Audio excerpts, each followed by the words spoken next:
I'm Franco Pavan. We are here in Milan with Chris Goodwin, the Society, of course, and we are trying to find special places where Francesco da Milano lived, Francesco Canova, and his family.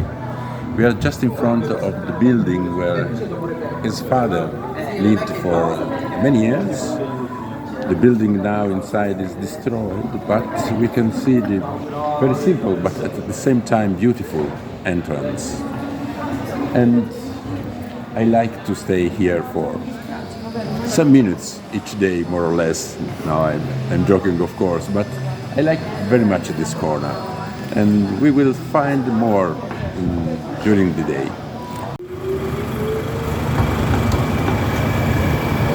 Hello, I'm standing now just in front of Palazzo Stampa, a very important place for music in Milan in the 16th century. And he lived, Johann Jacopo Albuzio, who published a couple of pieces in the Castiglione first book. He was very close to Pietro Paolo Borrono and Francesco da Milano. And he was a very important, not only lute player, but also viola da gamba player.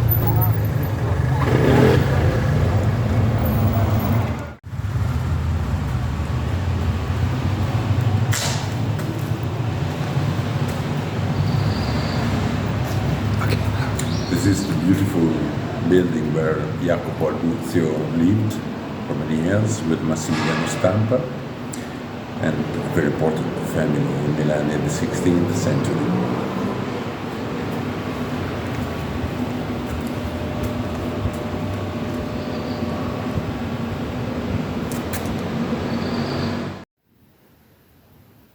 And indeed, in the 1536 Intabliatura del Liuto, with its famous title page engraving, this facsimile, we do indeed, on the list of contents, see together the names of, at the bottom of the first column, Gian Jacopo Albuzio, who lived at the Palazzo Stampa, and Francesco da Milano, Il Divino, and a piece by Francesco takes pride of place as the first piece in the work.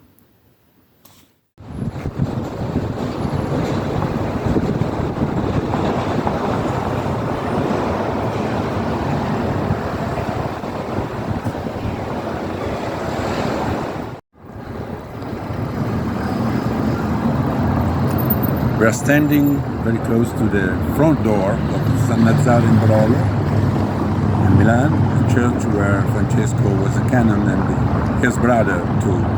It's a very important church here with a beautiful building just in front, built by Bramantino. Let's go in.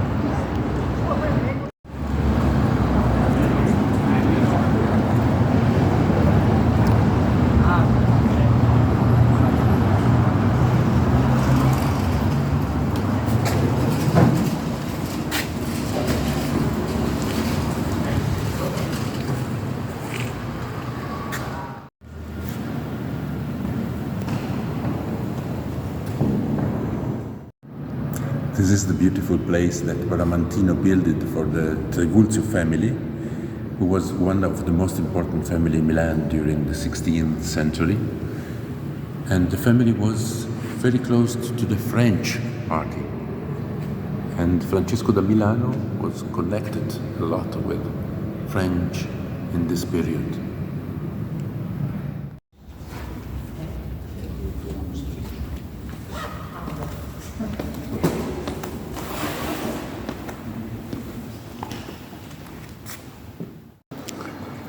The church is in fact one of several Paleo-Christian churches dating back to the 5th century, as we can see from the ancient remains in the basement. And also, for example, this piece of original herringbone brickwork, very typical of late Roman style, which has been exposed to the public to see. It's the mark of a very ancient building that you have to descend, and we are considerably to go it when you come in, and it's considerably below modern street level. So it was already over 1,000 years old when Francesco da Milano was the canon here and still has a wonderful sense of peace and tranquility. Did he ever sit here playing his lute? I wonder. Certainly a beautiful acoustic, but a beautiful place to do so. And here is the view from the crossing. Transept, the high altar, and another transept, and the view along the nave to the magnificent organ.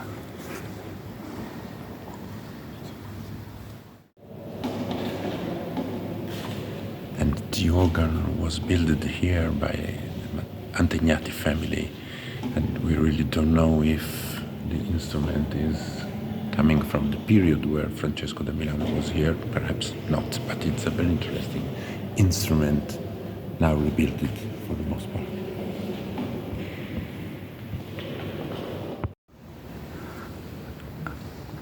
And this fresco in the nave had particular importance for Francesco da Milano, of a very practical nature, as Franco Pavan will now explain. Francesco, when he was a canon here, was paid thanks to rents that the church had in San Ulteriano, in the south part of Milan, not too far from Melegnano, Marignano, and the altar was dedicated to San Materoniano, and this was the place where perhaps Francesco was in that period, and trying to find much more money for him and his family.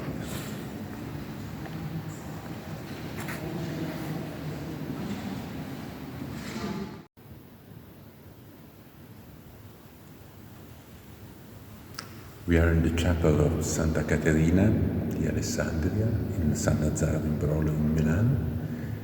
And for sure, Francesco da Milano was here many years ago. The chapel was built by Antonio da Lonate, and now we have frescoes by Bernardino Lanini, but he painted the frescoes after the death of Francesco, 5 years later, in 1548.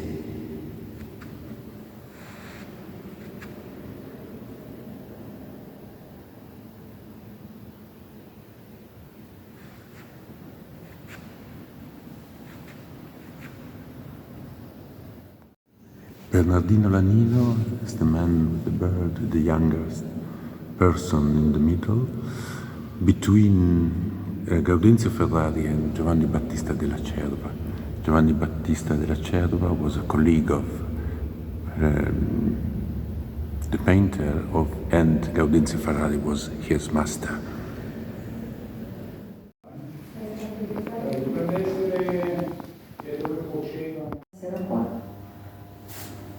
Ci fosse un battesimo le anfore. Eccole qui. Questa forma rotonda, non so.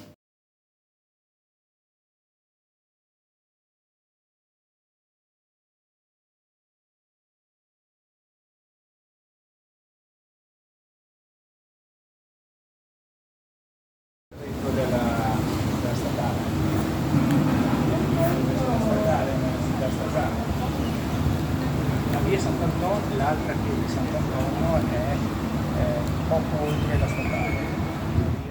Ah sì. Molto bella, facendo Corso Garibaldi. Corso Garibaldi adesso.